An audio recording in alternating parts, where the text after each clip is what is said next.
Hello friends, ఎలా ఉన్నారు? మీ preparation ఎలా ఉంది? నోటిఫికేషన్ రావడానికి ఇంకా తక్కువ నెలలే ఉంది కాబట్టి బాగానే ప్రిపేర్ అవుతున్నారని నేను అనుకుంటున్నాను.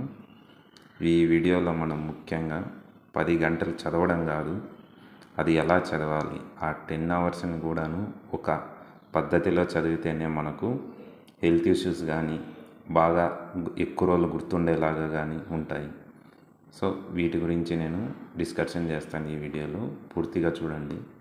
కొన్ని మనం చేసే చిన్న చిన్న తప్పులే పెద్ద కారణాలుగా మారి అవి మనకి జాబ్ రాకుండా చేస్తాయి. వాటి మీదనే ఈ వీడియోలో కొన్ని చెప్తాను. అలాంటివి పూర్తిగా చూడండి.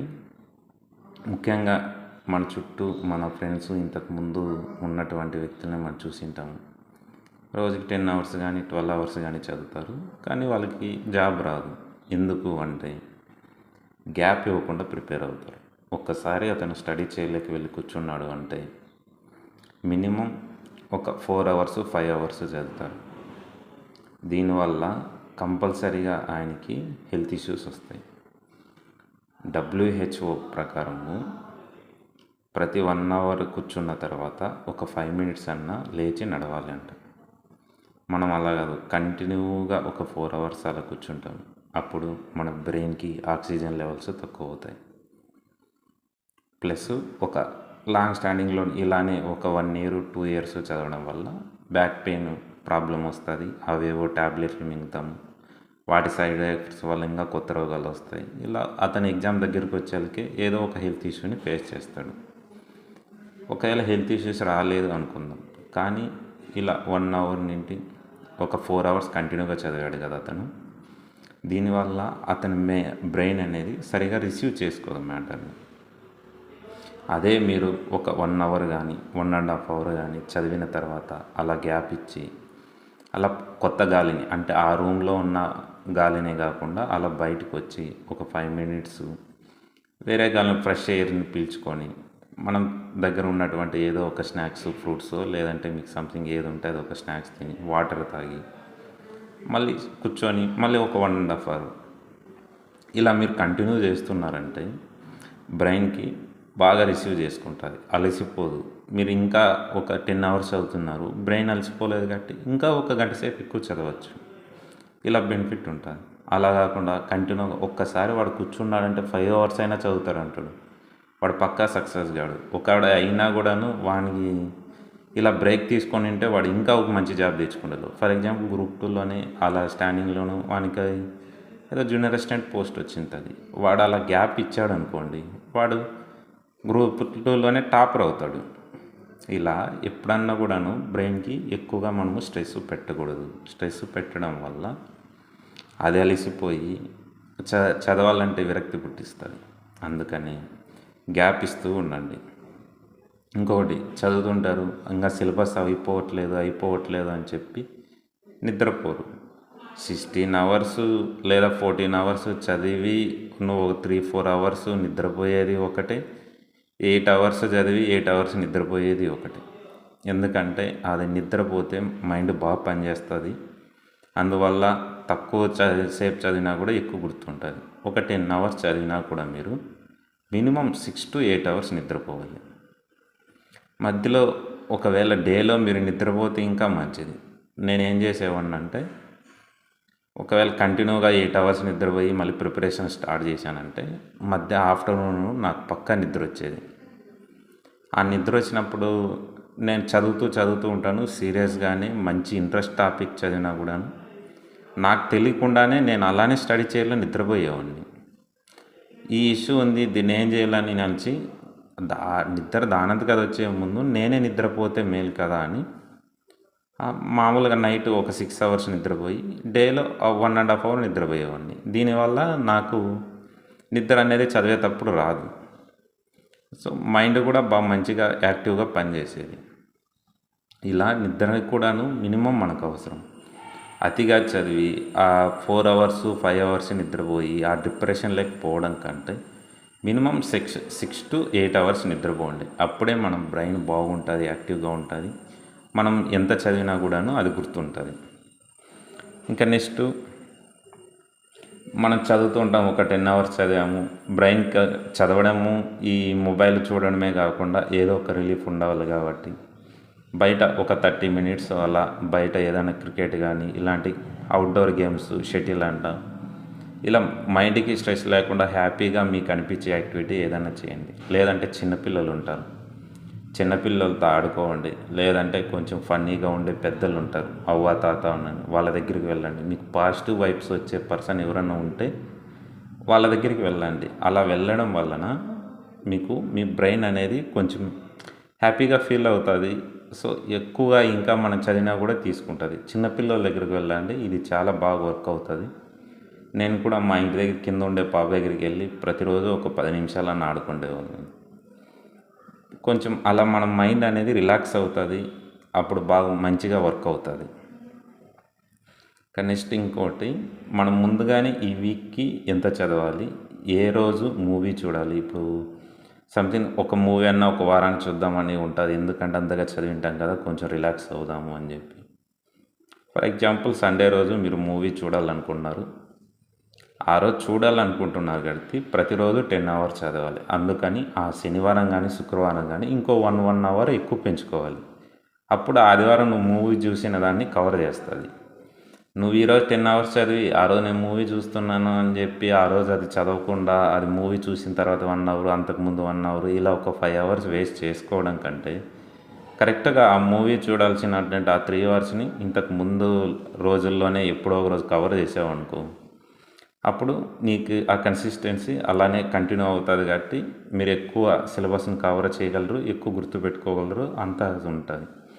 ఆ రోజు మూవీకి వెళ్తున్నానని చెప్పి ఈరోజు రెస్ట్ డే అని చెప్పి సండేని మొత్తం వదిలేయకుండా మినిమం సండే రోజు కూడా మినిమం సిలబస్ కవర్ చేయాలి. మామూలు డైలీ 10 అవర్స్ చదువుతున్నారు, ఆ రోజు మినిమం ఒక 6 అవర్స్ అన్నా చదవాలి. అలా అని కాకుండా ఓన్లీ ఒక 2-3 అవర్స్ చదివి ఈరోజు సండే రెస్ట్ నేను ఏమైనా చేసుకుంటాను అనేది కాదు. ఒక మినిమం 6 అవర్స్. మిగతా శనివారాలు మిగతా రోజులు మీరు అంతా 10 అవర్స్ చదువుతున్నా, ఆ రోజు మినిమం 6 అవర్స్. ఇంకొకటి, ఎప్పుడో ఒక రోజు డల్ అవుతాం మనం. అప్పుడు ఏం చేయాలి, ఆ సండే రోజు ఉన్నటువంటి మూవీ షెడ్యూల్ని ఇక్కడికి తీసుకొని రావాలి, ఆ డల్ అయిన రోజు. అప్పుడు చూస్తారు. మళ్ళీ ఆ సండే రోజు మూవీ ఇంకా షెడ్యూల్ పోయింది కదా, ఆ రోజు చదువుతారు. ఇలా చదవడం వల్ల మీకు అనేది ఎక్కువ అంటే టైం అనేది వేస్ట్ అవ్వదు. ఇంకోటి, మళ్ళీ డేలో చదువుతుంటారు, ఒక 1 అవర్లో నార్మల్గా బ్యాచిలర్స్ రూమ్లో ఉన్న వాళ్ళకి కుకింగ్ డ్యూటీ కానీ కర్రీస్ తెచ్చుకోవడము, ఇలా రైస్ చేసుకోవడము, లేదంటే క్లాత్స్ వాష్ చేసుకోవడము, ఇలా సంథింగ్ రూమ్ క్లీన్ చేసుకోవడము, ఇలాంటివి ఉంటాయి. వీటికంటూ ఒక టైం టేబుల్ షెడ్యూల్ ఫిక్స్ చేసి ఉంటారు. మీరు డేలో ఎప్పుడన్నా చదివినప్పుడు బోర్ కొట్టినప్పుడు ఇలాంటి యాక్టివిటీస్ చేసుకున్నారనుకోండి, ఈ వర్క్ చేయాల్సిన టైంలో మీరు చదువుకోవచ్చు. దీనివల్ల టైం కాదు, ఇవి నాకు బోర్ కొడుతుంది నేను ఏదో ఒకటి చేద్దామని చెప్పి ఖాళీగా ఆ రోజు ఉండి వేరే వాళ్ళతో ఆ ఫోన్లు మాట్లాడడం ఇలాంటి పంచాయతీ చేశారనుకోండి, ఆ షెడ్యూల్ టైంలోనూ అది పని చేస్తాము, ఈ టైం వేస్ట్ అవుతుంది. ఇప్పుడు నాకు చదవాలనిపించట్లేదు, ఆ వర్క్స్ ఏమన్నా ఉంటే నేను కంప్లీట్ చేసుకుంటాను, ఆ వర్క్స్ చేసే టైంలో చదువుకుంటాను. ఇలా చేయడం వల్ల మనకు టైం అనేది ఎక్కువ దొరుకుతుంది, మనం ఈజీగా ఎక్కువ మార్క్స్ స్కోర్ చేసేయడానికి ఛాన్స్ వస్తుంది. ఇంకొకటి, ప్రిపేర్ అయ్యేటప్పుడు కొన్ని ఇష్యూస్ని మనం వదిలేయాలి, ముఖ్యంగా టాక్సిక్ రిలేషన్షిప్స్. ఇప్పుడు మనకి ఎవరన్నా మీ దృష్టిలో మీకు ఒక గర్ల్ ఫ్రెండ్ కానీ లేదంటే ఒక ఫ్రెండ్ కానీ ఉన్నాడు అనుకున్నాను, వాళ్ళ వల్ల మీకు పాజిటివ్ వైబ్స్ రావాలి కానీ నెగిటివ్ రాకూడదు. ఇప్పుడు ఏదన్నా ఏం చదువుతారులే, ఇప్పుడు ఒక అమ్మాయి ఉంటుంది, తన గర్ల్ ఫ్రెండ్ వాళ్ళ ఇల్లు, ఆ అమ్మాయితో మాట్లాడితే ఊరికి అది రచ్చ గొడవ, మళ్ళీ ఆ అమ్మాయి ఏం చేస్తుంది ఇవి అని కాకుండా నిన్ను ఎంకరేజ్ చేసే లాంటి మెంటాలిటీ ఉన్న వాళ్ళైతే ఆ రిలేషన్షిప్ని కంటిన్యూ చేయండి, లేదంటే దాన్ని వదిలేయండి. వాళ్ళతో మాట్లాడాలి, నువ్వు నన్ను వదిలేస్తున్నావు అది ఇది అని చెప్పడం వల్ల మీ మైండ్ డిస్టర్బ్ అవుతుంది. నాకు తక్కువ ప్రియారిటీ ఇస్తున్నావు అని ఆమె రోజు నీకు గుర్తు చేయడము, ఇలాంటివి ఉంటాయి. ఇలాంటివి ఉండడం వల్ల నువ్వు సరిగ్గా చదువుకోలేవు, తన గురించి ఆలోచిస్తూ ఇదంతా పోతుంది. అందుకని ఇలాంటి రిలేషన్షిప్స్ ఏమైనా టాక్సిక్ రిలేషన్షిప్స్ ఉంటే అవన్నీ వదిలేయండి, ఏం పర్లేదు. ఇంకొకటి, ఇంట్లో చిన్న చిన్న గొడవలు ఉంటాయి, ఇప్పుడు ల్యాండ్ ఇష్యూస్ కానీ వేరే సంథింగ్ ఏదో ఒకటి మామూలుగా కోర్టు కేసులు ఇలాంటివి కేసెస్ ఉంటాయి. వీటిని ఫస్ట్ ఎంత త్వరగా వీలైతే అంత త్వరగా బయటకు వచ్చేసి మీ ఇంట్లో మీ నాన్న లేదంటే మీ బ్రదరు వాళ్ళకి అప్పచెప్పండి. నువ్వే పెద్ద పోటుమొగోడివి, నేనే చదివాను, నేను డిగ్రీ కంప్లీట్ చేశాను, నేను చాలా టాలెంటెడ్, నేనైతేనే దీన్ని సాల్వ్ చేయగలను అనుకోని ఓవర్ యాక్షన్ చేసుకుంటూ వాటిలోకి ఇన్వాల్వ్ అయ్యారనుకోండి, దానివల్ల మీకు రోజుకు ఒక 1 అవర్ వేస్ట్ అయినా కూడా టైం వేస్ట్ అయినట్టే. అందుకని అలాంటి వాటికి దూరంగా ఉండండి మొదటిగా. చిన్న ఇలాంటి ఇష్యూ నేను బాగా చదివాడు, ఒక 1 ఇయర్ నాతో పాటు మా ఫ్రెండ్ చదివాడు. చివరి లాస్ట్ 2 మంత్స్లో ల్యాండ్ కొంచెం తక్కువ ఖర్చుకు ఒక 2 లక్షలకేమో తక్కువకి వస్తుందని చెప్పి దాని గొడవలో పడిపోయాడు. అంతవరకు నాతో పాటు చదివాడు, బాగా చదివేవాడు, సేమ్ నా మాదిరే టాలెంటెడ్. ఇలా ల్యాండ్ తక్కువకి వస్తుంది, ఇది కొంటే నాకు 2 లక్షలు బెనిఫిట్ అవుతుందని దాని చుట్టూ తిరిగాడు. నాకు జాబ్ వచ్చింది, తనకు రాలేదు. ఆ 2 లక్షల కోసం చూసి ఇప్పుడు మళ్ళీ ప్రిపేర్ అయ్యి మళ్ళీ ఒక సంవత్సరం చదవాల్సింది వస్తుంది. ఇలా చివరి వరకు మనం స్టార్ట్ చేసిన రోజు నుండి చివరి వరకు, ఎగ్జామ్ అయిపోయేంత వరకు, మెయిన్స్ అయిపోయేంత వరకు ఇలానే మన ప్రయాణం అనేది ఉండాలి. ఎక్కడే కానీ వేరే వాటికి ఆస్కారం ఉండదు. ప్రిపేర్ అవ్వాలి, కొంచెం మైండ్కి రిలీఫ్ ఇవ్వాలి, ఇవే ఉండాలి. అప్పుడప్పుడు మరీ అతిగా చదువుకుంటూ డిప్రెషన్ లేకపోకూడదు. సిలబస్ మనం కంప్లీట్ చేసినా కంప్లీట్ చేయకపోయినా మనం చదివినా మనకు గుర్తుంటే చాలు. ఇది గుర్తుపెట్టుకోండి. సిలబస్ కంప్లీట్ కావట్లేదని డైలీ 16 అవర్స్ 18 అవర్స్ చదివి హెల్త్ ఇష్యూస్ తెచ్చుకోవడం కంటే అయినంత అవని. నేను ఈరోజు 10 అవర్స్ చదువుతాను, 10 అవర్స్లో ఎంత కంప్లీట్ అయితే అంత అవని చాలు. అంతేగాని కంప్లీట్ అవ్వట్లేదని ఎక్కువ చదివేసి 16 అవర్స్ 15 అవర్స్ ఆ డిప్రెషన్ లేకపోయి ఇలాంటి చేయడం వల్లే చాలామందికి జాబ్ రాకుండా పోతున్నారు. మళ్ళీ వాళ్ళు చాలా టాలెంటెడ్ కానీ ఎందుకు జాబ్ రాదు? ఇలాంటి ఇష్యూస్ చేయడం వల్ల. ఇంకొకటి ఫైనాన్షియల్ రిసోర్సెస్, ఇది కూడాను చాలా ఇంపార్టెంట్.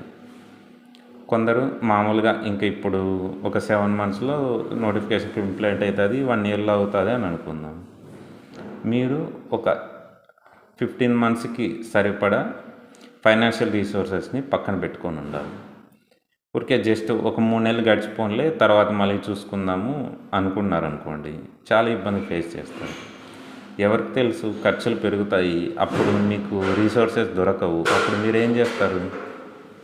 సో ఈ కొన్ని రోజుల్లో మీకు ఎంత ఫైనాన్షియల్ అవసరము, ఈ స్టడీని ఈ నోటిఫికేషన్ కంప్లీట్ ఎన్ని ఇయర్స్లో అవుతుంది లేదంటే ఎన్ని మంత్స్లో అవుతుంది ఒక తెచ్చుకొని దానికంటే ఒక 20% ఎక్కువ కాలంలో ఈ నోటిఫికేషన్ వెళ్తుంది అనుకోండి. దానికి తగ్గట్టుగా మనకి ఏమేమి వస్తాయి, బుక్స్కి, స్టడీ హాల్కి, హాస్టల్కి, వీటికి సంబంధించిన అమౌంట్ని అంతా మనం ముందుగానే అరేంజ్ చేసుకున్నాం అనుకోండి, ఇబ్బంది ఉండదు. ఒక 6 మంత్స్కి అరేంజ్ చేసుకొని కరెక్ట్ నోటిఫికేషన్ టైంలో మీకు మనీ లేదనుకోండి, అప్పుడు మీరు అడగాలి పక్కన వాళ్ళతో. అక్కడ ఒక 2-3 మంత్స్ చాలా ఇబ్బంది పడతారు. సో ఇవ్వండి నేను ఈ వీడియో చెప్పండి. మెయిన్గా చదవడమే కాదు, ఆ చదవడం ఒక పద్ధతిలో చదవాలి, కొన్ని వదిలేయాలి. ఇలాంటి టాక్సిక్ రిలేషన్షిప్ని, అనవసరమైన గొడవలని ఇలాంటి టైంలో మీ దగ్గరికి తీసుకొని రావద్దండి. ఒక ప్లాన్తో, ఒక షెడ్యూల్తో ప్రిపేర్ అవ్వండి. సీరియస్గా ప్రిపేర్ అయిన వాళ్ళకి అందరికీ జాబ్ వస్తుంది. ఇదండి ఈ వీడియోలో నేను చెప్పాలనుకున్నది. Thank you for watching.